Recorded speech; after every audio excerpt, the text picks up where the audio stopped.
Shalom, shalom. Call halal Yahweh Bashim Abishai, Bashim Rakak Badash. Double honors unto the apostles and the elders. Salutations to all my fellow laborers doing this work in truth and sincerity, risking their lives and their freedom to do so now more so than ever. To the scattered, hopefully elect that are scattered around the four corners of the earth, mixed among the heathen that be like unto the speckled bird. And to the Akwaf that are listening and learning, to you I say shalom. This is your brother Malcolm from the branch of the Great Millstone here in Chicago, coming at you with another lesson. And there was two videos that I watched. One was called DNA Unlocks Hispanic Israelite History, and the other one was a poem by a young Judite sister. What if I told you? Romans 3:3. You know, that was I think the Romans 3:3 was added by the brother King Yahweh, or I'm trying to remember the brother's page name, but nevertheless, it's the you know the when the young sister tells the poem about on the stage at a Black History. I guess it was a Black History forum or something, and she said, I want to tell you something that's not in the textbooks. And basically she broke down how the Negroes that were brought here to the Americas, you know, were the real Israelites. Okay, and then this DNA video says DNA unlocks Hispanics Jewish history, no, the Israelite history, and the relics. There's an overwhelming amount of relics in history that proves the connection between the so-called Hispanic population here in the Americas, from Canada to Brazil, you know, all throughout the islands. Just recently, there were relics found, I think over 800 relics that were found in Puerto Rico that were, I think they said they were like 4,000 years old or something to that effect. You know, and which it sounds about right. And then you have, of course, the Bat Creek stones and the Los Lunas stones. You know, Los Lunas stones were found in Los Lunas, New Mexico. You know, with the ancient Phoenician form of Hebrew, which is the original form. All right, with I believe it was Deuteronomy, the 17th chapter, and the name of the 12 tribes of Israel, and the name of the Father and Son. So, you know, please explain how these so-called natives to the Americas were reading and writing in the ancient form of Hebrew. All right, and then of course you had the Decalogue stones, which was in the Assyrian script. And the oldest Torah known to man, the oldest Bible known to man, was found in a tube, a metal, like a brass tube, and when you pulled it out, it was a scroll, and it was found among a native tribe on the East Coast. So, and there's plenty of, and then what's his name, James Adair, or was it Thomas? That guy Thomas, one of those guys, one of those historians actually wrote how, you know, I think it may have been a James Adair, how the natives, because James Adair lived among the natives for 40 something years and studied them, and he came to the conclusions that they were of the lost tribes, because they were keeping Hebrew customs that only someone who had to be taught those. So it's clear that their forefathers came from there, and then the natives said that their forefathers came from the east across the waters. But as far as those relics go, this is Psalms. Let's go to the book of Psalms 85 and 11. You know, I'm trying to get this in quick before I actually go train my client. Got to make time to do the work of the Lord. That's the most important work. I mean, if I could feed myself and do this all day, that's exactly what I would do. But this is Psalms 85 and 11, and it reads, "Truth shall spring out of the earth, and righteousness shall look down from heaven." And that truth springing out of earth is all the relics that prove the connection between the so-called Hispanics and the Israelites in the ancient world.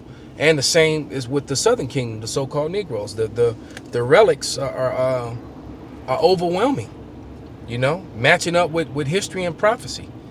You know, I've still yet to see, I've asked it 1,000 times. I know that My beloved brother Uriah has asked that question many a time as well. Is where are the relics of the Jewish people in the land of Israel going into slavery on ships and with yokes of irons and shackles around their necks and their feet? And they can't produce those. You know why they can't produce those? Because it never happened to them. There's no evidence of it because it never happened.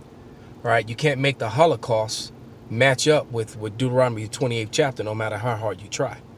All right, there were worse atrocities and worse scenarios, the worst things that happened to other people. It really was, especially here in the Americas, and during the slave trade, before the slave trade, during the slave trade, and after. All right, we're talking about hundreds and hundreds of millions of souls that were destroyed violently in some of the most heinous ways. All right, this is Isaiah 48:5, and it reads, "Drop down, ye heavens, from above, and let the skies pour down righteousness. Let the earth open, and let them bring forth salvation, and let righteousness spring up together. I, Yahweh, have created it." So the earth opened up when they do these digs, and they find these relics that have so-called Negro Latino faces on it, or when you go to these places where these people were from, and you find relics that prove their connection to the ancient land of Israel, like the fact that that they had maps in 1783 called Negro Land, and on those maps, there in Benin, Africa, on the west coast of Africa, where the Israelites fled to, one of the places, you had a place called Fort Judah and Fort Benjamin. All right, and to my understanding, I think they're still there to this day. How can you get around that, man? Okay. So the earth just bringing forth truth, man. So let's grab real quick. I'm going to get Hosea. All right. Because of our whoredoms, the Lord treated us. They even had one of the prophets marry a whore and have children with her. All right. This is when Israelite man would never do such a thing. There was a time, not purposely. This is Hosea. And I'm going to read down to verse 11. The point is really in 9 through 11, but I'm going to read 1 through 6 anyway. And it reads, "The word of Yahweh came unto Hosea the son of Berin in the days of Uzziah, Jotham, Ahaz, Hezekiah, the kings of Judah, and in the days of Jeroboam, the sons of Joash, the king of Israel. The beginning of the word of Yahweh by Hosea.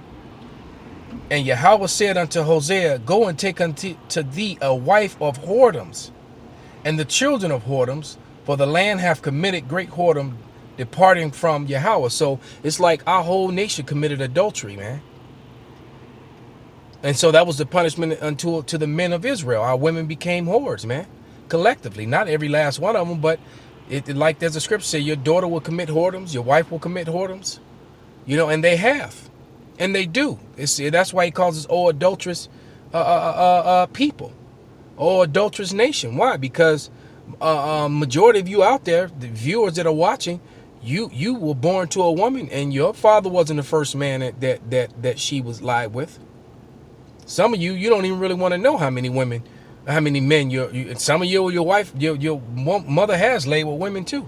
All right, but you don't even want to know how many men that your mother laid with before your father, before you were conceived for your father. It would shame you. All right, when you understand how precious the virginity of a woman is and the cleanliness of a woman. All right, when you understand that, and that's why the Lord refers to us as an old adulterous nation. We're born in sin. Our righteousness is as filthy rags, man. We need to be cleaned up. We need salvation. Now more than ever, man, because it's getting rough. It's almost impossible, man. All right, to live down here, and this is just the beginning. This is stage 1 of the SHTF. All right, we ain't even really got to stage 2 yet. All right, and if it has levels like 7 being a number of completion, man, 3, 4, 5, 6, and 7, woo wee, man. But okay, but back to the scripture.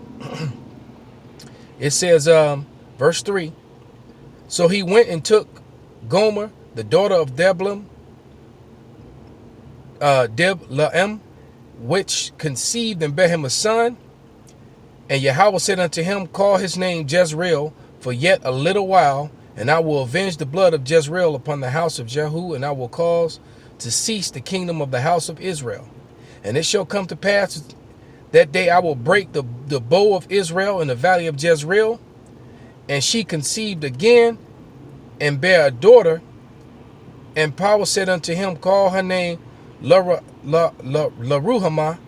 for I will no more have mercy upon the house of Israel, but I will utterly take them away. And we did. And our name was taken away, our heritage.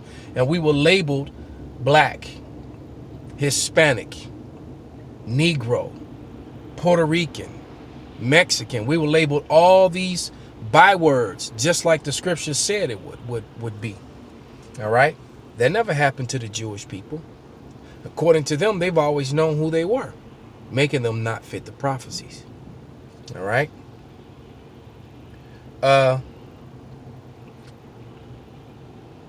Verse 7. But I will have mercy upon the house of Judah, and I will save them by Yahweh their power, and I will not save them by bow, nor by sword, nor by battle, by horses, nor by horsemen. Now when she weaned Laruhamah, she conceived and bare a son, and Power called his name Lo-Ami. You are not my people, and I will not be your power. And that is what, when we're coming out of the end of that. Because now with us awakening, with this mass awakening of the Israelites worldwide, through the mouth of the prophets, all right, the men of the great millstone, and the few affiliates being the spearhead of that. All right. Now that we're waking up, Deuteronomy 30:7 is starting to kick in. The curses are falling upon the other nations, upon Edom. I'm looking at a building straight ahead of me, where a month ago, some Edomite, some homosexual Edomite, right there in that building, right in front of me. All right, on the 31st floor, he was trying to take down some Christmas lights and lost his footing and fell to his death. All right. And a lot of these people commit suicide in this neighborhood all the time, but there's a media blackout on it. All right. Because, it's going to be hard to sell, $1, $2, $3 million condos, overlooking a lake and seeing the skyline when somebody swan dive off the balcony. Even though I do believe that his death was accidental, like the scripture said, whoever, the death angel made the wind blow and took that ladder from under him. But that's what the hell he get for putting up the wicked lights in the first place and being a sodomite. All right. But verse 10, it says, yet the number of the children of Israel shall be as the sand of the sea, which cannot be measured nor numbered. And it shall come to pass that in the place where it was said unto them, ye are not my people, there it shall be said unto them, ye are the sons of the living power. And that is what you're witnessing. You're witnessing the northern and the southern kingdom reclaim and wake up to the fact that they are the people of the Lord. All right. That's that controversy of Zion. Okay. Because it says in Jeremiah, let me just get it. I'm gonna have to go and search that on the internet and see if my face still pops up. Because I used to bring out the scripture so much teaching about the northern kingdom. One of the brothers Googled it, just defined the scripture, and then it popped up my face in a bunch of videos. This is Jeremiah 50:33. Thus saith Yahweh of hosts, the children of Israel and the children of Judah were oppressed together, and all that took them captives held them fast. They refused to let them go. And we're all caught up in this system, caught up here in America. The prison houses are full of Israelites. And funny thing now, though, they're starting to fill up with Edomites because of the opioid crisis. The ones that don't die, they commit all sort of crimes to feed their habits. And then when they can't get the opioids, a lot of them switch over to heroin or meth, and those destroy them, and it makes them do these crimes of desperation, and they're starting to fill up the prison houses now. Curses are reversing.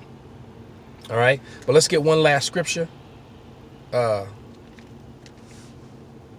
which is like a good precept to Jeremiah, which is Zechariah 11:5.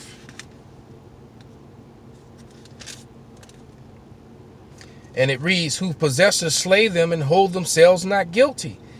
And they that sell them say, blessed be Yahweh, for I am rich, and their own shepherds pity them not. All right, because they hold us fast, and they made so much money off us. And then you got, you know, these prophesied false prophets among our nation that have been basically in line, in protocol with E, to keep us oppressed for filthy lucre's sake. So with that, you know, I hope this was an edifying lesson.